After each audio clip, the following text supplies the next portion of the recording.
Fase de cumprimento da sentença. Essa fase processual, afinal, será que significa que o seu dinheiro já está disponível, que está tudo certo, garantido em um processo judicial? O que significa início da fase de cumprimento da sentença quando aparece no andamento do processo? Fica comigo até o final do vídeo que eu vou te responder logo depois da vinheta.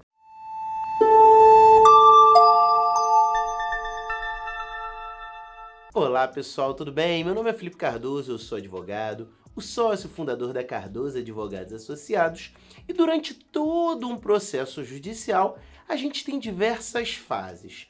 A fase de conhecimento, que é aquela fase utilizada para que o juiz analise as provas, verifique documentos, testemunhas, é a fase em que o Poder Judiciário de fato conhece o processo, analisa toda a prova que é produzida durante essa fase para finalmente ele poder prolatar uma sentença, uma decisão onde ele vai decidir quem está certo e quem está errado em um processo judicial. Vai deferir o levantamento de algum valor, se for uma ação de alvará, por exemplo, enfim.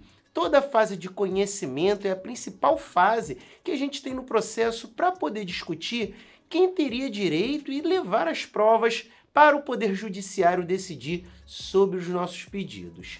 E após essa fase, a gente entra numa fase que vai verificar ali se as partes irão ingressar com algum tipo de recurso contra essa decisão que o juiz deu após toda a fase de conhecimento. Passada a fase onde você pode recorrer de uma decisão que não tenha sido positiva ou que você simplesmente discorde em relação ao que o juiz decidiu para aquele seu caso, a gente pode dizer que o processo, após toda a fase de recurso, uma fase recursal, a gente diz que ele transita em julgado. Quando a gente fala que um processo transita em julgado, significa que dele não cabe mais recursos, ou porque a parte simplesmente deixou de recorrer, ou porque ela recorreu para todas as instâncias que ela poderia. Aqui no país, no nosso Brasil, a gente consegue levar um processo até as instâncias superiores, sendo STJ ou STF. STJ sempre quando a gente for discutir questões da lei infraconstitucional. Então tem algo ali que o juiz decidiu que afrontaria o Código Civil, o Código Penal, o Código de Processo Civil, a gente pode levar esse recurso até a última instância, que será o Superior Tribunal de Justiça, o nosso STJ, que é localizado em Brasília. Se por acaso na decisão do juiz tiver algo que afrontou a nossa Constituição Federal, a gente pode recorrer até a última instância, que é o Supremo Tribunal Federal, o STF, que fica a cargo de analisar possíveis descumprimentos da nossa lei constitucional. E aí, ultrapassada toda essa fase recursal, o processo ele volta para o juiz de primeiro grau. Afinal, o processo ele pode ir para o Tribunal de Justiça, pode parar em Brasília, mas quem vai cumprir a decisão ou do juiz de primeiro grau mesmo, ou então se um desembargador em segunda instância reformou, alterou a decisão do juiz de primeiro grau, ou até mesmo em terceira instância, quem vai cumprir essa sentença vai ser o juiz de primeiro grau sempre, tá, gente? Então, quando o processo transita em julgado, não cabe mais recurso, ele volta lá para a primeira instância, aonde a gente tem o início da fase de cumprimento da sentença. Essa fase é a fase onde a pessoa que tem algo ali a receber em decorrência daquela decisão judicial que terminou o processo, vai dar início, Por exemplo, vamos supor que você entrou com uma ação pleiteando danos morais e materiais. Você ganhou. Você precisa dar início à fase de cumprimento dessa sentença que agora ela está estabilizada. Ela não cabe mais recurso porque ela transitou em julgado. Então, o seu advogado vai atravessar uma petição dando início à fase de cumprimento da sentença.